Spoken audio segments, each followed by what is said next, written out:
Hello छात्रों, आप सभी का स्वागत है आपके अपने यूट्यूब चैनल स्टार एजुकेशन में। मैं लक्ष्मण सिंह लोधी आप सभी का स्वागत करता हूं। आपके लिए फिर से क्लास 12th मैथमेटिक्स की वीडियो लेकर आया हूं। आज की वीडियो में हम चैप्टर 13 प्रोबेबिलिटी के बारे में डिस्कस करने वाले हैं। आज की वीडियो में हम एक्सरसाइज 13.2 के बारे में डिस्कस करेंगे। इससे पिछली वीडियो में हमने 13.1 एक्सरसाइज को कंप्लीट कर लिया है। जिस किसी ने वह वीडियो नहीं देखा है तो प्लीज़ प्ले लिस्ट में जाकर पहले वह वीडियो देख ले। तो आज की वीडियो में हम एक्सरसाइज 13.2 को पूरा हल करेंगे। तो यह वीडियो आपके लिए बहुत ही हेल्पफुल होने वाला है। तो वीडियो को शुरू से लेकर अंत तक जरूर देखें और जो भी डाउट हो तो कमेंट करके ज़रूर बताएं, क्योंकि बोर्ड एग्ज़ाम में इसमें से आपका टोटल 8 नंबर का आएगा, जिसमें से 2 4 नंबर क्वेश्चन आपके पूछे जाएंगे। तो आइए चलते हैं वीडियो की ओर और देखते हैं आज का हमारा वीडियो। तो सबसे पहले इसमें हम अपवर्जी घटना एवं स्वतंत्र घटना के बारे में डिस्कस करने वाले हैं। तो अपवर्जी घटना क्या होती है? तो जब दो या दो से अधिक घटनाएं घटने वाली हों परंतु घटे केवल एक, तो उसे क्या बोलते हैं? अपवर्जी घटना। यानी दो या दो से अधिक घटना एक साथ घटने वाली हों लेकिन उनमें से सिर्फ एक घटना घटे, तो उसे हम क्या बोलते हैं? अपवर्जी घटना। तो अपवर्जी घटना में हमारे मुख से या शब्द निकलता है। यदि हमारे पास दो घटना है ए और बी, दोनों घटने वाली हों लेकिन इसमें से घटे कोई सी एक, तो अपन बोलेंगे ए या बी। ठीक, क्या बोलेंगे? ए या बी। ठीक, और इसमें संघ आएगा। क्या आएगा? संघ। क्या आएगा? संघ। और संघ का मतलब क्या होता है? प्लस। क्या होता है? प्लस। ठीक, फिर इसके बाद में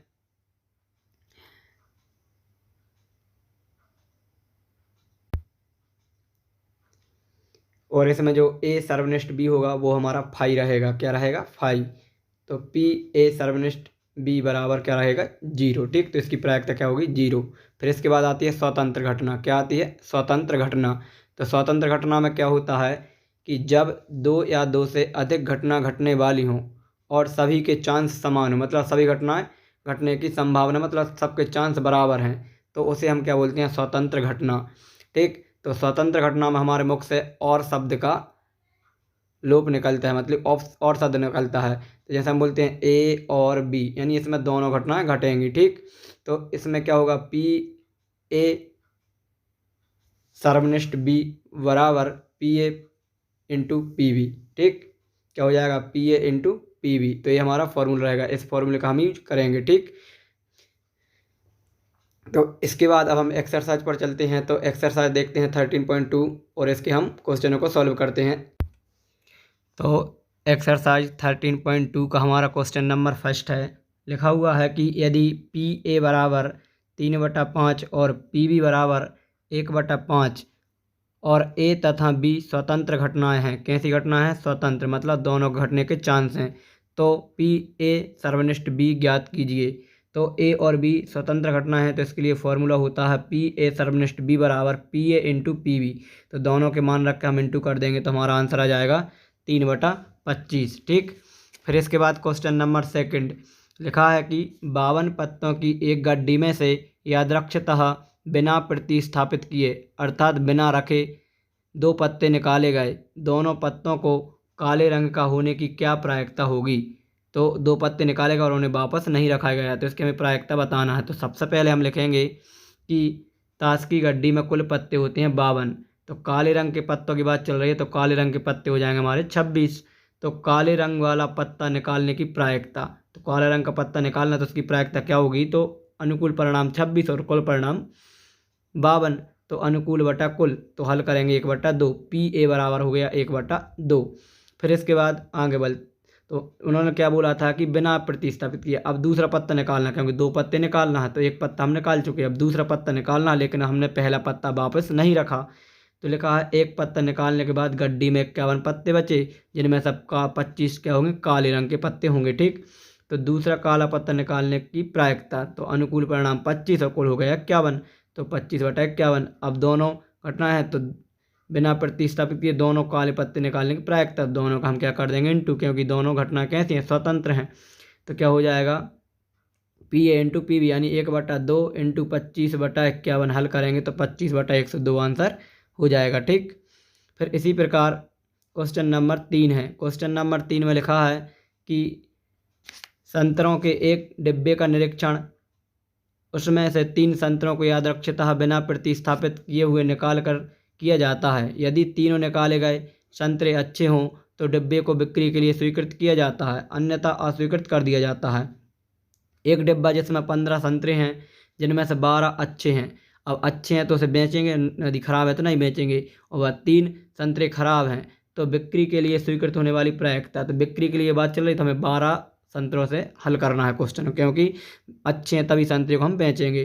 तो पहले लिखेंगे डब्बे में कुल संतरे, तो डब्बे में कुल संतरे हमारे कितने हैं 15 और अच्छे संतरे हैं 12।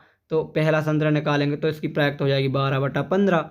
अब एक संतरा निकाला, अब हमने उसे वापस नहीं रखा, तो फिर इसके बाद दूसरा संतरा निकालेंगे तो बचेंगे 11 और बटे में हो जाएंगे 14, क्योंकि टोटल 14 बचेंगे। फिर इसके बाद एक और निकाला तो फिर कितने बचेंगे 10 और फिर टोटल कितने बचेंगे 13। अच्छे बचेंगे 10 और टोटल बचेंगे 13। तो अभिष्ट प्रायिकता, तो अभिष्ट प्रायिकता मतलब तीनों को हम गुणा कर देंगे, स्वतंत्र घटना है, तीनों घटनाएं घट रही हैं, तो P A into P B into P C यदि मानेंगे आप तो, और नहीं तो तीनों को ऐसे ही डायरेक्ट मान रख के हल कर देंगे तो आंसर आ जाएगा 44/91। ठीक। फिर इसके बाद क्वेश्चन नंबर 4 पर चलते हैं। तो क्वेश्चन नंबर 4 में लिखा है कि एक न्याय सिक्का और एक अभिनत पांसे को उछाला गया है, यानी एक सिक्का और एक पांसा है। तो सिक्के पर हमने पढ़ा हुआ कितने घटना होती हैं, कितने परिणाम होते हैं, 2, हेड और टेल, और पांसे पर होते हैं 1 से 6 तक। तो क्या लिखा है, पांसे को उछाला गया है, मान लें ए घटना सिक्के पर चित्त प्रकट होता है और बी घटना पांसे पर संख्या 3 प्रकट होती है को निरूपित करते हैं। तो निरीक्षण कीजिए कि घटनाएं ए और बी स्वतंत्र हैं या नहीं। तो पहले हम क्या लिखेंगे, यदि सिक्का और पांसा उछाला जाता है तो प्रतिदर समष्टि, तो प्रतिदर समष्टि में पहले क्या होगा, हेड के साथ 6 स्थितियाँ आएंगी, फिर टेल के साथ 6 स्थिति, टोटल हो जाएंगी 12 स्थिति। ठीक। फिर इसके बाद ए क्या है, सिक्के पर चित्त प्रकट होना, तो जहाँ जहाँ चित्त आ रहा है उसको लिखेंगे, तो चित्त जाएगा कितनी जगह, 6 जगह हेड आ रहा हमारा, तो एन बराबर 6, तो इसकी प्रायिकता हो जाएगी 6/12, हल कर देंगे 1/2। अब इसके बाद बी क्या है हमारी, पांसे पर 3 प्रकट होना, तो पांसे पर 3 प्रकट होने की घटना देखेंगे, तो पांसे पर 3 प्रकट होने की घटना क्या है हमारी, ए है H3 और T3, तो 2 हो गई, तो 2/12, क्योंकि कुल परिणाम 12 हैं तो 1/6। अब पी ए और पी बी आ गए, अब हमें देखना है स्वतंत्र हैं या नहीं। तो P A into P B, तो P A into P B दोनों का सर्वनिष्ठ देखेंगे, तो सर्वनिष्ठ में क्या होगा, H3 हमें सर्वनिष्ठ कॉमन चीज़ मिल रही है।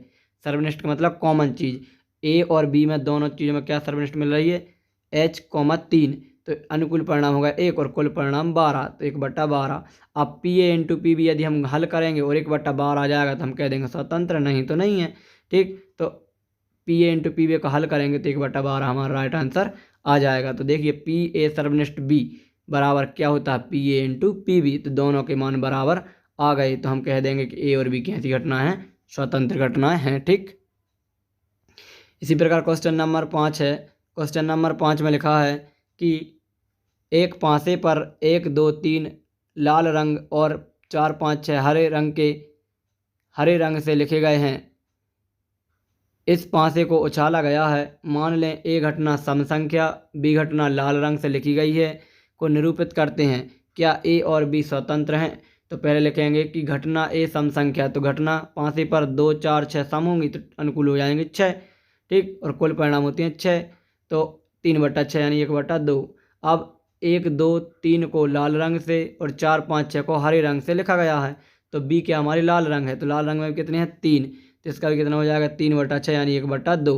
अब हम इसका पी ए सर्वनिष्ठ बी देखेंगे, तो ए सर्वनिष्ठ बी, तो ए और बी में सर्वनिष्ठ क्या दिख रहा है, इसमें और इसमें सर्वनिष्ठ क्या है, तो इसमें दोनों में सर्वनिष्ठ क्या मिल रहा है आपको, तो दोनों में सर्वनिष्ठ है संख्या 2। क्या है, संख्या 2, जो सम भी है और लाल रंग से लिखी गई है। देखिए यहाँ पर लाल रंग से भी लिखी गई है और सम भी है, तो 2 संख्या है, यानी 1, अनुकूल परिणाम कितना हो गया 1 और कुल परिणाम कितने हैं 6, तो 1/6। अब हम पी ए और पी बी को गुणा करेंगे, यदि 1/6 आ गया तो हम कह देंगे स्वतंत्र, नहीं तो नहीं है। तो P A into P B गुणा किया, इधर इसका आंसर आया 1/4, लेकिन हमें चाहिए कितना था 1/6, तो हम कह देंगे ए और बी स्वतंत्र नहीं है। तो ये लिख दिया पी ए सर्वनिष्ठ बी बराबर नहीं है P A into P B. अब इसी प्रकार क्वेश्चन नंबर 6, क्वेश्चन नंबर 6 में लिखा है कि मान लें ई तथा एफ दो घटनाएं इस प्रकार हैं कि पी ई और पी एफ। तो पी ई सर्वनिष्ठ एफ बराबर 1/5। क्या ई और एफ स्वतंत्र हैं? तो कुछ नहीं करना, हम पी ई और पी एफ का इंटू करना है। इंटू करेंगे तो 9/50 आ रहा, जबकि इसका मान कितना दिया है 1/5। यदि ये दोनों मान बराबर आ जाते तो स्वतंत्र होती, और नहीं आए तो स्वतंत्र नहीं है। यहाँ लिख दिया बराबर नहीं है, ठीक, यानी स्वतंत्र नहीं है। इसी प्रकार क्वेश्चन नंबर 7। क्वेश्चन नंबर 7 में लिखा है कि ए और बी ऐसी घटनाएं दी गई हैं जहां पी ए बराबर 1/2 और पी ए संग बी बराबर 3/5 तथा पी बी बराबर पी इंटू पी का मान ज्ञात कीजिए।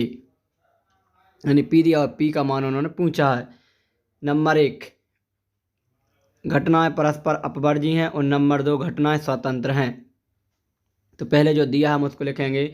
तो पी ए बराबर दिया है 1/2, पी बी बराबर दिया है पी, यहाँ से ये अलग चीज़ है, देख पी का मान निकालना, ठीक। और पी ए संग बी बराबर दिया है 3/5। तो पहला पॉइंट लेंगे घटनाएं अपवर्जी। तो घटनाएं अपवर्जी में हमने पढ़ा है पी ए सर्वनिष्ठ बी बराबर होता है 0। तो इसका फॉर्मूला क्या बनेगा? पी ए संग बी, आप इतना भी याद रख सकते हैं, पी ए संग बी बराबर होता है P A plus P B, इसका मान 0 रहता है, ठीक। तो हमने पी ए संग बी का और पी ए का मान रख दिया और पी बी का मान, यहाँ से हल किया तो पी का मान आ गया 1/10, पक्षांतर करके हल कर लिया, ठीक। इसका हमने 1/2 का पक्षांतर कर देंगे। फिर इसके बाद यदि घटनाएं स्वतंत्र हैं तो हमने पढ़ा है पी ए संग बी बराबर P A into P B. अब इसके बाद P A into B, P A into B को हम इस प्रकार से भी लिख सकते हैं कि P A plus P B minus P A संग बी, इस प्रकार से हम इसे लिख सकते हैं, ठीक। या फिर ऐसा कर सकते हैं, हमने पढ़ा है फॉर्मूला कि पी ए सर्वनिष्ठ बी बराबर P A plus P B minus P A संग बी, ठीक। अब हमें क्या चाहिए है? P A into B.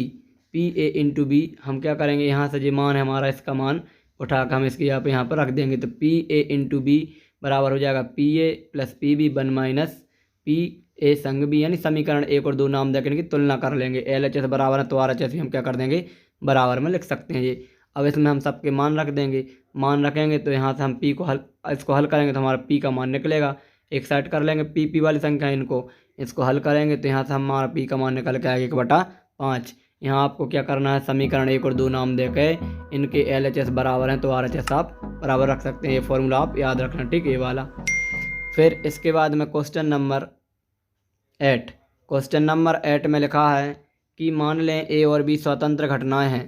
P ए बराबर दिया है, पी बी बराबर दिया है पी ए संग बी, सॉरी पी ए सर्वनिष्ठ बी और पी ए संग बी, पी ए बटा बी और पी बी बटा ए हमें ज्ञात करना है। अब जो दिया हम उसको लिखेंगे। तो क्या दिया है? पी ए बराबर पी बी बराबर, ठीक। फिर इसके बाद में पहला पॉइंट उन्होंने बोला है पी ए सर्वनिष्ठ बी, तो क्या होता है P A into P B, मान रख दिया 0.12 आंसर आ गया। फिर पी ए संग बी, तो इसका फॉर्मूला होता है P A plus P B 1 minus P A सर्वनिष्ठ बी, इसमें मान रख दिया, आंसर आ गया 0.58। फिर पी ए बटा बी, इसका मतलब क्या है, जो ए है ए बटा बी, तो ए बटा बी का मतलब ए घटने वाला है और बी घट चुका है। तो इसका सूत्र क्या हो जाएगा, पी ए बटा बी का पी ए सर्वनिष्ठ बी, ऊपर ए सर्वनिष्ठ बी आता है लेकिन नीचे वही आएगा जो यहाँ पर होगा, पी के साथ में बटे में बी है तो यहाँ नीचे पी भी आएगा। इनके मान रखेंगे 0.3 आंसर आएगा। फिर पी बी बटा ए, मतलब पी ए सर्वनिष्ठ बी ऊपर आएगा या बी सर्वनिष्ठ ए, एक ही बात है, और नीचे ए है तो अब यहाँ पर नीचे ए आएगा और इसको हल करेंगे तो 0.4 राइट आंसर हो जाएगा, ठीक। अब इसके बाद क्वेश्चन नंबर 9। क्वेश्चन नंबर 9 में लिखा है कि दी गई घटनाएं ए और बी ऐसी हैं जहां पी ए बराबर 1/4, पी बी बराबर 1/2 और पी ए सर्वनिष्ठ बी बराबर 1/8, तब पी ए नहीं और बी नहीं ज्ञात करना है। मतलब पी ए डैश नहीं का मतलब डैश होता है, और मतलब क्या होता है, और मतलब होता है आपका सर्वनिष्ठ, क्या होता है, और के यहाँ पर सर्वनिष्ठ लगा सकते हैं, ठीक। और बी नहीं मतलब बी डैश या बी बार भी बोलते हैं, तो इसका तात्पर्य यहाँ पर लिखा हुआ है, ठीक। पी ए बराबर दिया, पी बी बराबर दिया और ये दिया है। अब हम पहले सूत्र लगा देंगे पी ए संग बी वाला, इसको हम हल करेंगे, ठीक। तो इसको हल करेंगे तो हमारा कितना आएगा 5/8, कितना निकल कर आएगा 5/8, 8। अब हमें निकालना क्या है, हमें निकालना है पी ए बार सर्वनिष्ठ बी बार। तो इसको हम यहाँ करके ऐसा भी लिख सकते हैं, पी ए सर्वनिष्ठ ए संग बी पर होल बार, ऐसा लिख सकते हैं। ठीक, होल बार करके लिख सकते हो। और इसको हम लिख सकते हैं 1 माइनस, यानी इसका मतलब नहीं, मतलब एक घटना हाँ और एक प्लस नहीं, दोनों का योग होता है एक। मतलब एक घटने वाली है और एक घटना नहीं घटी, संभव और असंभव दोनों का योग होता है एक। तो देखो यहाँ नहीं है तो एक में से घटा दें तो हाँ की निकल जाएगी, तो 1 माइनस इसी को घटा दिया, तो घटाया तो इसका राइट आंसर निकल के आया 3/8। ठीक, क्या लिखा है एक बार और समझिए। यदि ए बार दिया है, इसे हम हल करेंगे तो 1 माइनस ए कर देते हैं। ठीक, मतलब पी ए बार निकालना है तो 1 माइनस पी ए कर दो, या पी ए निकालना तो 1 माइनस पी ए बार कर दो, अपोजिट कर देते हैं। ठीक, फिर इसके बाद क्वेश्चन नंबर 10। क्वेश्चन नंबर 10 में लिखा है कि मान लें ए और बी स्वतंत्र घटनाएं हैं, पी ए बराबर दिया, पी बी बराबर दिया, तो उन्होंने बोला पी ए नहीं और बी नहीं, 1/, कितना दिया है, 1/, उन्होंने 4 दिया है। ठीक, तो उन्होंने बोला ए और बी स्वतंत्र घटनाएं हैं क्या, हमें ये बताना है। ठीक, जो दिया हमने यहाँ पे लिख लिया, और इसका सूत्र हम बना सकते हैं इस प्रकार से। ठीक,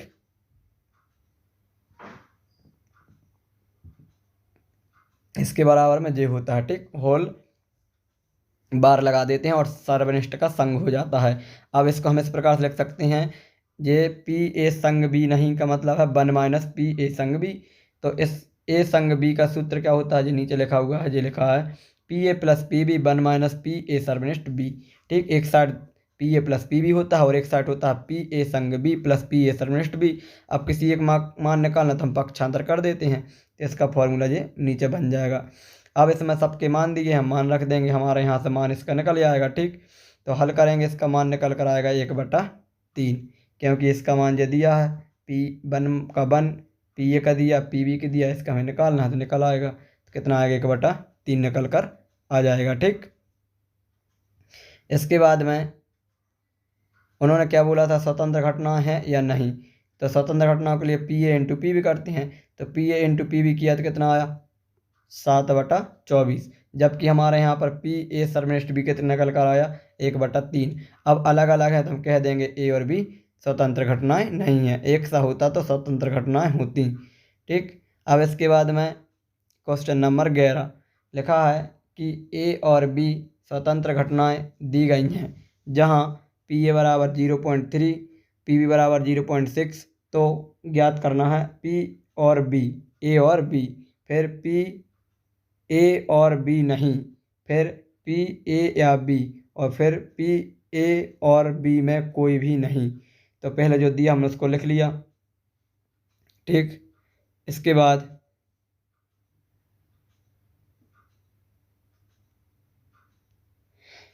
में हमें पहला पॉइंट लिखना है, क्या है, पी ए और बी, और का मतलब क्या होता है, सर्वनिष्ठ, सर्वनिष्ठ लगा दिया, और इसका फॉर्मूला क्या बन जाएगा, पी ए इंटू पी, मतलब दोनों के चांस हैं तो दोनों गुणा कर दिया, इतना आ गया।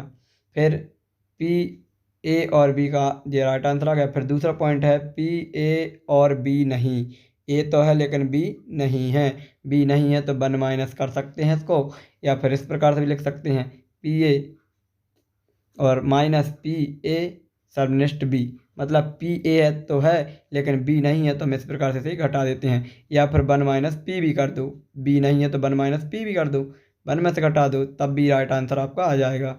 तो पी ए का मान दिया और इसका मान दिया, दोनों के मान रख दीजिए, राइट आंसर आ गया। ठीक, फिर इसके बाद तीसरा पॉइंट है पी ए या बी, ए मतलब संग, तो ए मतलब संग में क्या हो जाएगा, P A plus P B और 1 minus P A plus P B, इसका सूत्र बना देंगे डायरेक्ट, क्या हो जाएगा, P A plus P B minus P A सर्वनिष्ठ बी, तीनों के मान रख दिए, ये आ गया आंसर। अब इसमें लास्ट पॉइंट लिखा है कि ए और बी में से कोई नहीं, तो मतलब दोनों पर डैश लगाना है, तो दोनों पर डैश लगा कर हम इस प्रकार से लिख सकते हैं, पी ए संग बी, मतलब डैश लगा देंगे, पूरे पे ऐसा लगाएंगे। ठीक, पूरे पर डैश आ गया ऐसा। ठीक, यहाँ पर ये आप ऐसा कर लेंगे, पूरे पर डैश लगा देंगे। अब इसका उल्टा निकालना है, इसका मतलब नहीं है और हाँ का निकालना है, तो 1 में से घटा देंगे, तो यहाँ से 1 पे से हमने ये घटा दिया, 1 में से घटाया तो कितना आया, 0.28। ठीक, तो ये हमारा क्वेश्चन नंबर 11 कंप्लीट होता है।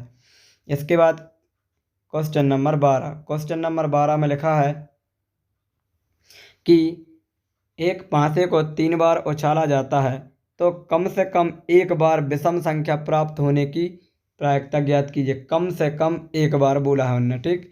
तो पहले हम लिखेंगे सम संख्याएँ कितनी है, 2 4 6। पासे पर सम संख्याएँ 2 4 6, ठीक। फिर इसके बाद उन्होंने बोला प्रतिदर समष्टि, तो 1 2 3 4 5 6 पासे पर होती हैं। सम संख्या आने की प्रायिकता कितनी है, 1/2। एक के सम संख्या आने की प्रायिकता कितनी है, 1/2। तो 3 और 500 पर सम संख्या आने की प्रायिकता 3 बार इसका गुणा कर लेंगे। एक पासे पे इतना है तो 3 और 500 पर आने के लिए 1/8 हो जाएगी। अब उन्होंने क्या बोला, कम से कम एक भी बार विषम संख्या प्राप्त नहीं होनी। तो एक भी बार प्राप्त नहीं होनी तो वन में से कर देंगे। 3 और 500 पर को उछालने पर कम से कम एक विषम संख्या प्राप्त करने की प्रायिकता निकालना है। सम की हमने निकाल ली, विषम की निकालना है। एक में से घटा दो तो विषम की आ जाएगी। तो 1 - 1/8, तो राइट आंसर हो जाएगा 7/8, ठीक। फिर इसके बाद क्वेश्चन नंबर 13 लिखा है कि 2 गेंदें एक बॉक्स से बिना प्रतिस्थापित किए निकाली जाती हैं। कितनी, 2 गेंदें, ध्यान रखना, ठीक। बॉक्स में 10 काली और 8 लाल गेंदें हैं तो प्रायिकता ज्ञात कीजिए। नंबर 1, दोनों गेंदें लाल हों, प्रथम काली और दूसरी लाल, एक काली और दूसरी लाल तथा दूसरी लाल, ठीक। फिर इसके बाद तीनों पॉइंट हमें ज्ञात करना है। तो पहले लिखेंगे पहला पॉइंट डालकर कुल गेंदों की संख्या। तो कुल गेंदों की संख्या है 18। मान लीजिए कि लाल तथा काली गेंदों को क्रमशः R तथा B से व्यक्त करें। तो पहली तथा दूसरी उछाल में दोनों लाल गेंदें प्राप्त होने की प्रायिकता, 2 बार उछल रही थी, दोनों को लाल लाल आ जाए तो कितना हो जाएगा, 4/9, 4/9। दोनों बार लाल लाल गेंद आएंगी तो कितना आ सकता है, 4/9 × 4/9, तो कितना हो जाएगा, 16/81, ठीक। ऐसा क्यों किया, क्योंकि 2 बार उछली थी, एक बार 4/9, अब बाकी जो बची तो वो दूसरी बार में जाएंगी, तो नेगेटिव कर देंगे। दूसरा पॉइंट, पहली उछाल में काली गेंद प्राप्त होने की प्रायिकता। पहली उछाल में काली गेंद, तो काली है 10, टोटल है 18, तो ये आ गया 5/9। या फिर दूसरी उछाल में लाल गेंद प्राप्त होने की प्रायिकता, तो कितना आ जाएगी, 8/18, 4/9। फिर इसके बाद दोनों की घटना घटित होने की प्रायिकता क्या हो जाएगी, तो दोनों को गुणा कर देंगे, ठीक। फिर इसके बाद तीसरा पॉइंट, P, एक काली तथा एक लाल, एक काली तथा एक लाल, तो एक काली तथा एक लाल, तो एक काली तो दूसरी लाल, या पहली काली दूसरी लाल, ठीक। तो यह लगा, मतलब इसमें क्या लगा देंगे, प्लस, तो इनके मान रखें इंटू कर लेंगे, राइट आंसर आ जाएगा 40/81, ठीक। 40/81 तथा लगा है तब भी हम क्या लगाते हैं, या, तथा मतलब या ही होगा, ठीक। फिर इसके बाद में क्वेश्चन नंबर 14 लिखा है कि एक विशेष समस्या को A और B द्वारा स्वतंत्र रूप से हल करने की प्रायिकताएं क्रमशः 1/2 और 1/3 हैं। दोनों स्वतंत्र रूप से समस्या हल करने का प्रयास करते हैं। प्रायिकता ज्ञात कीजिए, ठीक। 2 हैं, दोनों क्या कर रहे हैं, प्रश्न हल करने की, समस्या हल करने का प्रयास कर रहे हैं, तो इनकी प्रायिकता ज्ञात करना है। नंबर 1, समस्या हल हो जाती है, और नंबर 2, उसमें से तथ्यतः कोई एक समस्या हल कर लेता है, एक कर लेता है हल। तो पहले पॉइंट में लिखा समस्या हल हो जाती है, तो A तथा B द्वारा समस्या हल करने की प्रायिकताएं दी हैं, और ना हल करने की प्रायिकता क्या हो जाएगी, 1 - तो 1 में से दोनों को घटा देंगे। तो उन्होंने क्या बोला है, समस्या हल होने की प्रायिकता, ना हल होने की निकालो पहले, या एक कम करते हैं, ना हल होने की निकाल लेते हैं। तो इनकी हल होने की समस्याएं ये दी हैं, ना होने की निकालना है, तो एक में से दोनों को घटा दिया, तो ये आ गए। अब समस्या ना हल होने की प्रायिकता क्या है, दोनों का इंटू कर दो, इंटू करेंगे तो 1/3 है। तो समस्या के हल होने की प्रायिकता, तो एक में से 1/3 को घटा दो तो कितना आ जाएगा, 2/3, आपका राइट आंसर हो जाएगा, ठीक। फिर इसके बाद पॉइंट नंबर 2 है कि उसमें तथ्यतः कोई एक समस्या को हल कर लेता है, एक कर लेता है। यदि पहला हल करेगा तो दूसरा नहीं कर पाएगा, यदि दूसरा हल करेगा तो पहला नहीं कर पाएगा। तो देखो, पहला P ये कर रहा, P भी नहीं कर पा रहा मान लो, तो 1 में से PB को घटा दिया। फिर P भी कर रहा है, P ये नहीं कर पा रहा, तो 1 में से P को घटा दिया। मतलब जो नहीं कर पा रहा उसे 1 में से घटा देते हैं, ठीक। तो 2 यहाँ हो गई और दोनों यहाँ कर रहे हैं। अब या तो यहाँ हो गई घटना, या फिर यहाँ, या, ठीक। तो हम बीच में क्या लगा देंगे, प्लस का चिन्ह लगा देंगे। इनको हम हल कर लेंगे तो कितना आएगा, 1/2, ठीक। या तो एक करेगा या फिर B करेगा, तो इसको हम हल कर लेंगे, ठीक। इसके बाद क्वेश्चन नंबर 15, क्वेश्चन नंबर 15 में लिखा है कि ताश के 52 पत्तों की एक सुमिश्रित गड्डी में से एक यादृच्छिकता पत्ता निकाला जाता है। निम्नलिखित में से किन दशाओं में घटनाएं E और F स्वतंत्र हैं। तो स्वतंत्र बताना है। तो पहला है ई निकाला गया पत्ता हुक्म का है, एफ निकाला गया पत्ता एक का है। ठीक, दूसरा पॉइंट ई निकाला गया पत्ता काले रंग का है, निकाला गया पत्ता एक बादशाह है। फिर तीसरा निकाला गया पत्ता एक बादशाह या बेगम है, निकाला गया पत्ता एक बेगम या गुलाम, एक बेगम एक गुलाम। अब पहली कंडीशन पर आते हैं। तो पहले हम लिखेंगे ताश की गड्डी में कुल पत्तों की संख्या 52। ठीक, फिर इसके बाद पी ई क्या लिखा है कि एक पत्ता हुक्म का निकाला गया। तो हुक्म के पत्ते होते हैं 13 और टोटल है 52, हल कर देंगे 1/4। तो ताश की गड्डी में 4 इक्के, उन्होंने बोला एक का निकाला तो इक्के कितने होते हैं 4, 4/52 हल किया 1/13। अब ताश की गड्डी में से आप कॉमन चीज़ देखेंगे तो हुक्म का पत्ता और हुक्म का इक्का भी होता है, तो एक पत्ता कॉमन होगा, हुक्म का एक पत्ता भी होगा और इक्का भी होगा, तो 1/52। अब इन दोनों का हम गुणा करेंगे, यदि ये आ गया तो समझ जाएंगे कि ये क्या हमारी स्वतंत्र घटना है। तो P A into P B किया तो हमारा राइट आंसर आ गया 1/52। देखो दोनों को हल किया, इसका गुणा इसके बराबर आ जाएगा तो राइट आंसर हो जाएगा हमारा, यानी ई और एफ स्वतंत्र हैं। अब दूसरे पॉइंट पर आते हैं। तो दूसरे पॉइंट में काले रंग की पत्ती की बात चली। तो काले रंग की पत्ती 26, तो काले रंग के पत्ते निकालना है तो प्रायः 1/2, क्योंकि काले रंग के 26 और कुल 52 हल कर देंगे 1/2। अब ताश की गड्डी में कुल बादशाह बादशाह की बात चली तो बादशाह कितने होते हैं 4, 4/52 हल किया 1/13। अब कॉमन चीज़ तो काले रंग का पत्ता और बादशाह होना चाहिए, तो एक पत्ता होगा, सॉरी 2 होंगे, काले रंग का पत्ता और बादशाह। तो 2 पत्ते काले होते हैं, चिड़ी और हुक्म, तो यहाँ पर 2 पत्ते कॉमन निकल जाएंगे, वे काले रंग के भी होंगे और बादशाह भी होंगे, एक चिड़ी का बादशाह और एक हुक्म का बादशाह। तो ये आ गया 1/26। अब हम इन दोनों का गुणा करेंगे और हमारे 1/26 राइट आंसर आ जाएगा, तो हम कह देंगे स्वतंत्र घटनाएं हैं। तो P E into P F हमने हल किया तो 1/26 आ गया, यानी हम कह देंगे कि ई और एफ स्वतंत्र घटनाएं हैं। फिर इसके बाद तीसरा पॉइंट, तीसरे पॉइंट में उन्होंने लिखा है कि ताश की गड्डी में से बादशाह व बेगम की संख्या। तो बादशाह और बेगम दोनों को टोटल कर देंगे तो 8, 4, 4 होते हैं, तो 8/52 यानी 2/13 प्रायिकता ये। ठीक, फिर बेगम व गुलाम की पत्ती, दूसरे पॉइंट में बेगम व गुलाम, तो ये भी 8 होते हैं, तो 8/52 मतलब 2/13। अब कॉमन चीज़ देखेंगे, कॉमन चीज़ में क्या होगा, 4 पत्ते मिलेंगे। ठीक, 4 पत्ते बेगम के उभयनिष्ठ मिल जाएंगे, दो दोनों में। तो पी ई सर्वनिष्ठ एफ बराबर 4/52 यानी 1/13। अब हम दोनों का हल करेंगे, P E into P F, यदि 1/13 आ गया तो स्वतंत्र है, नहीं तो नहीं है। हल किया तो 4/169 आया। ठीक, और जबकि हमारे इसका मान कितना है 1/13, तो हम कह देंगे ई और एफ स्वतंत्र घटनाएं नहीं हैं। फिर इसके बाद क्वेश्चन नंबर 16। तो क्वेश्चन नंबर 16 में लिखा है, इंपॉर्टेंट क्वेश्चन है, IMP पूछा जा सकता है। लिखा है कि एक छात्रावास में 60% विद्यार्थी हिंदी, 40% विद्यार्थी अंग्रेजी और 20% विद्यार्थी दोनों अखबार पढ़ते हैं। तो एक छात्रा को यह दक्षता चुना जाता है। तो पहला पॉइंट, प्रायिकता ज्ञात कीजिए कि वह ना तो हिंदी और ना ही अंग्रेजी का अखबार पढ़ती है। दूसरा, यदि वह हिंदी का अखबार पढ़ती है तो उसके अंग्रेजी का अखबार भी पढ़ने वाली होने की प्रायिकता ज्ञात कीजिए।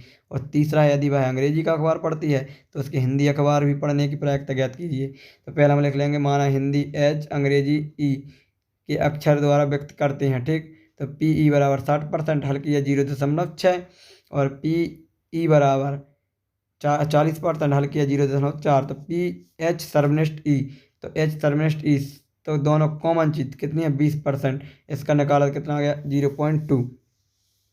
अब हमें पहले क्या निकालना है, पहले पॉइंट वन ने बोला है कि प्रायिकता ज्ञात कीजिए, वह ना तो हिंदी बोलती और ना ही अंग्रेजी, तो ना हिंदी ना अंग्रेजी कोई अखबार नहीं पढ़ती। तो पहला हम PE संग H निकाल देंगे, तो इसका 0.8।